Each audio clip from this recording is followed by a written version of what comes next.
V-Guard presents कौन जीत रहा है, को पावर्ड बाय सेंसोडाइन एंड विमल। बोलो जुबां केसरी। लोकसभा के चुनाव नतीजों के साथ ही एक बार फिर बीजेपी की सत्ता में वापसी हो गई है। प्रधानमंत्री मोदी का इस बार 370 सीटें मिलने का दावा था, मगर नतीजों में बीजेपी बहुमत भी नहीं पा सकी। बीजेपी को अपने कई राज्यों में झटका लगा था, इनमें से राजस्थान भी एक अहम राज्य रहा। पिछले 2 लोकसभा चुनाव में बीजेपी को यहां से सभी 25 की 25 सीटों पर जीत मिली थी, लेकिन इस बार के नतीजों में बीजेपी को 11 सीटों का नुकसान हुआ है।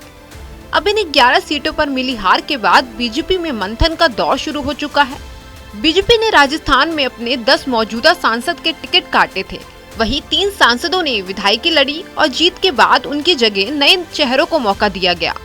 यानी कहा जाए तो बीजेपी ने 24 में से 13 नए चेहरों को मौका दिया था। बीजेपी के खराब प्रदर्शन के बाद दिग्गज नेताओं का राजनीतिक भविष्य खतरे में पड़ सकता है। कहा जा रहा है पार्टी आलाकमान ने इन नेताओं के कहने पर टिकट बांटे थे, लेकिन उम्मीदवार के मुताबिक रिजल्ट नहीं रहा। सबसे पहले बात करते हैं विधानसभा चुनाव से पहले नेता प्रतिपक्ष बने राजेंद्र सिंह राठौड़ के बारे में। राठौड़ ने नेता प्रतिपक्ष बनने के साथ ही माना जा रहा था प्रदेश की सियासत में उनका कद बढ़ गया है, लेकिन विधानसभा चुनाव में राठौड़ तारानगर सीट से अपनी कुर्सी बचाने में नाकाम रहे। तारानगर से राठौड़ हारे तो इसका ठिकरा उन्होंने अपनी ही पार्टी के जयचंद पर फोड़ा। अब वो जयचंद कौन था, इसका पता चलने में ज्यादा वक्त नहीं लगा। लोकसभा चुनाव में जब चूरू से सांसद राहुल कसवा का टिकट कटा और उनकी जगह बीजेपी ने देवेंद्र झाझरिया को अपनी उम्मीदवार बनाया, तो कसवा ने राठौड़ पर जुबानी तंज कसते हुए जयचंद का जिक्र कर दिया, जहां से राहुल कसवा और राठौड़ की अदावत खुलकर सामने आ गई। श्रीगंगानगर से निहाल चंद्र मेघवाल का टिकट भी काटा गया। राजनीतिक गलियारों में चर्चा है कि पहले विधानसभा और अब लोकसभा में खराब प्रदर्शन के बाद राजेंद्र सिंह राठौड़ के राजनीतिक करियर पर खतरा मंडराने लगा है। राजेंद्र राठौड़ के बाद अगला नंबर है उनके 7 सदन के अब नेता प्रतिपक्ष बने सतीश पूनिया का। सतीश पूनिया भी जयपुर ग्रामीण की आमेर विधानसभा सीट से चुनाव लड़ रहे थे, जहां उन्हें अपनी प्रतिद्वंदी प्रशांत शर्मा से हार का सामना करना पड़ा। सतीश पूनिया इससे पहले बीजेपी के प्रदेश अध्यक्ष थे, लेकिन विधानसभा चुनाव से ठीक पहले उनकी जगह पर चित्तौड़गढ़ के सांसद सीपी जोशी को अध्यक्ष बनाया गया। माना जा रहा था ये बदलाव राजे और पूनिया की अदावत को देखते हुए लिया गया। विधानसभा चुनाव में खुद की सीट और फिर लोकसभा चुनाव में भी मिली हार के साथ ही हरियाणा में भी बीजेपी को नुकसान एक बड़ी वजह है। दरअसल पार्टी आलाकमान ने जाटों की नाराजगी को देखते हुए पूनिया को हरियाणा का प्रभारी बनाया, लेकिन हरियाणा में बीजेपी ने इस खराब प्रदर्शन किया। अब आगामी कुछ महीने में हरियाणा में विधानसभा चुनाव होने हैं, ऐसे में सतीश पूनिया की असली परीक्षा होगी।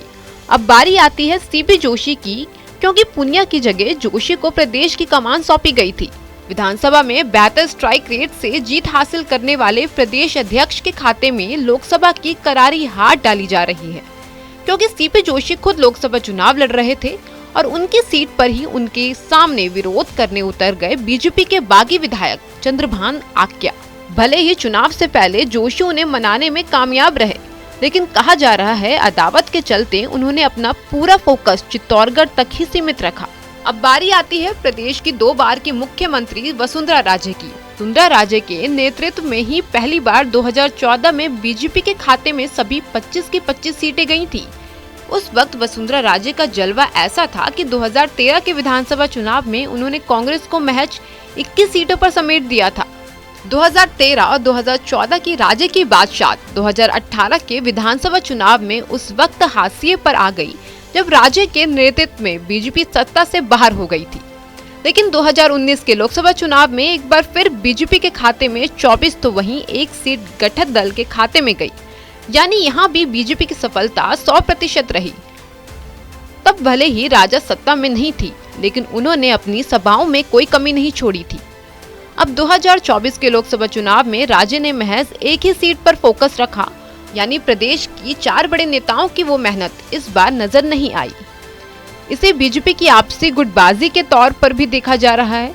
तो आने वाले दिनों में इन 4 नेताओं के राजनीतिक भविष्य का क्या होगा, ये चर्चाओं का विषय बन गया है। वीगार्ड प्रेजेंट्स कौन जीत रहा है, Co-powered by Sensodyne and Vimal. बोलो जुबां केसरी।